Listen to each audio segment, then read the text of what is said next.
be seated.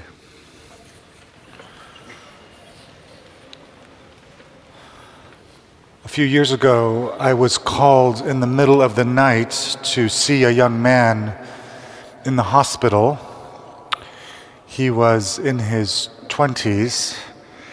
He could not stop trembling. He couldn't speak to me. He could not describe what was happening. The nurse told me what had happened. The man in the bed next to him had died earlier that evening.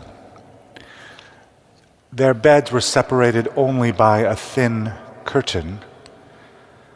So the young man had been present for the death, and then present when the nurses came and they drew that curtain fully around the bed and washed the body before taking it away. There was no drama. Everything was matter of fact.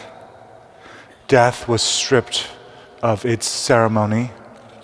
Just a room, a curtain, a bed, a body, and a very frightened young man who had watched that curtain go around the bed. A curtain not only between the living and the dead, but between a human being, a life, and a world that was already moving on.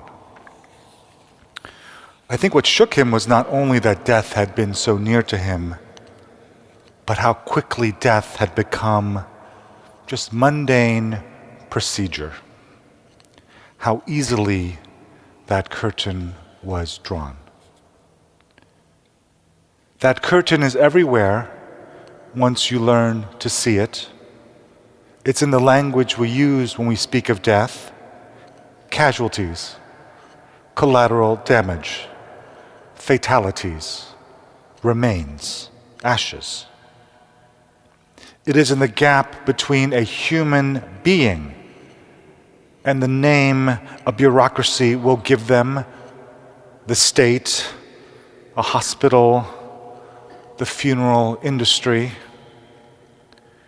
It is always being drawn. It is already ready to be drawn. 2 weeks ago, on March 19th, on the eve of the Iranian New Year, a 19-year-old wrestler named Saleh Mohammadi was hanged in a prison in Qom. He had won a medal for Iran at an international competition in Russia just the year before. He was arrested this January, tortured into giving a confession, given a fast-track trial with no defense, and charged with waging war against God. The machinery processed him in just a few weeks. The state put a name on his file: Moharebe, enmity against God.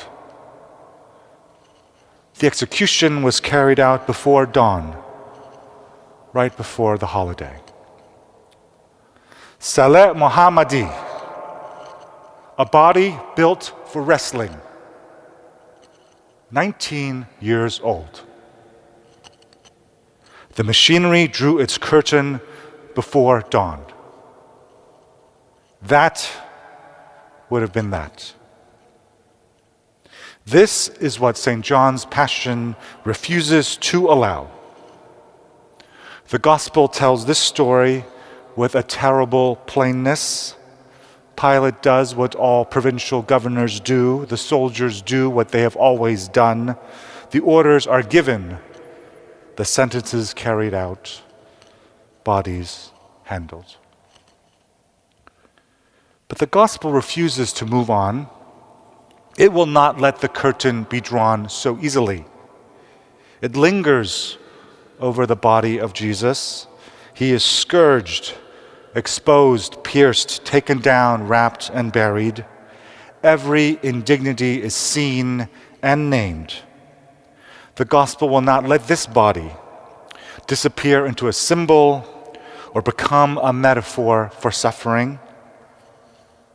Good Friday is where God tears the curtain down. Not only the curtain of the temple, although that too, but the curtain we draw between ourselves and what is actually happening to human bodies in the world.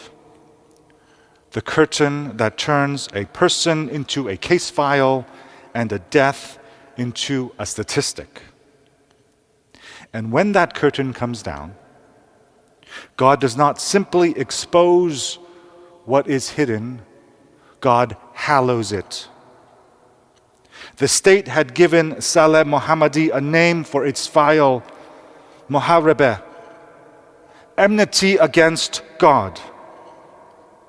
Every bureaucracy will do this. It renames people so they can be processed. But God has another name for what is behind the curtain. The cross is where the name is spoken over every stripped, procedural, forgotten death. God says, beloved, made in my image, mine. If the one hanging there is the beloved Son of God, then this is not just one more execution the world has already begun to process and forget. We are seeing what every human death truly is in the sight of God. And here the gospel says something both simple and profound. There are no mundane deaths. Not because every death feels significant to us, often it doesn't. Not because every death is publicly marked, most are not. Not because the world does not go on, it usually does.